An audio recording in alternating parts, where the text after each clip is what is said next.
Now, that brings us very nicely into our next point, which was how do you measure corruption? So, because corruption isn't just voluntary all the time. Sometimes you have corruption through inaptitude. Sometimes you have the structural corruption. So let's put petty corruption aside for now, because petty corruption, I think that's the easiest to understand. But for some reason, that's what most people think of when they think of corruption, not realizing that you have structural corruption, which we went into, and the public corruption and the private corruption. So how exactly do you measure, or what are the indicators that somewhere is corrupt or is going corrupt? Well, right now we have to try and sort of build upon what is already there. And already there we have, for example, Transparency International, and then there's transparency in each country. So we should try and use them, but what they measure is perception. Perception, and most people in advertisement will tell you that perception sooner or later becomes reality. So I understand that concept, and we have to build upon that.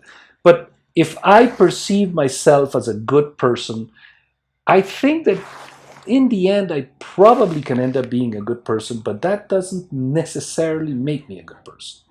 So although we can use them, just don't forget that they're only measuring perception. And what they do is that they give you surveys nationwide to business people. They do try to have very sophisticated ways of sampling. And then they ask you, what do you think your country is like? What do you think your people are like?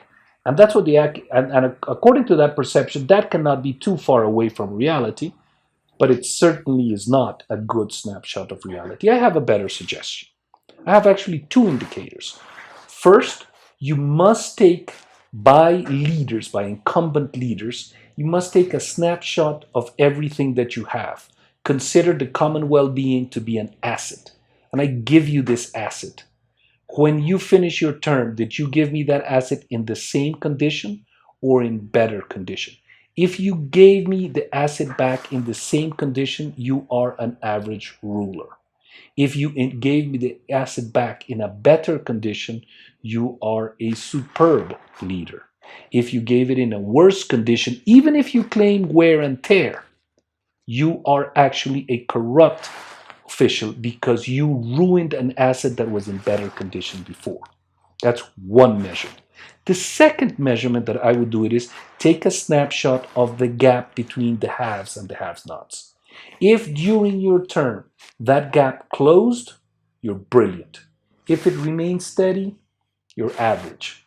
If you increased the gap between the haves and the have-nots, you were structurally corrupt in your government, even though you did not steal a penny. So my two suggestions, let me recapitulate. First, we take a snapshot of what's good and we bestow it upon you. Tell me how you give it back when you're finished.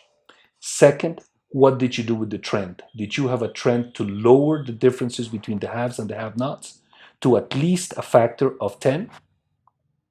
If you get to a factor of 10, I'm more than satisfied. Okay, so that is that the richest is not 10 times richer than the poorest. So if you get to that gap, I'm more than satisfied. I think 10 times is a very, very optimistic goal. So what would be satisfactory to you? You have no complaints there. Okay. Oh, you have no complaints. Okay. I thought you were thinking of a different figure. What would be an acceptable figure? But for me, no. I was thinking like 10 times. That would be amazing if I saw that anywhere. You know, that would be an extremely equal society. So that's a very good goal to aim to.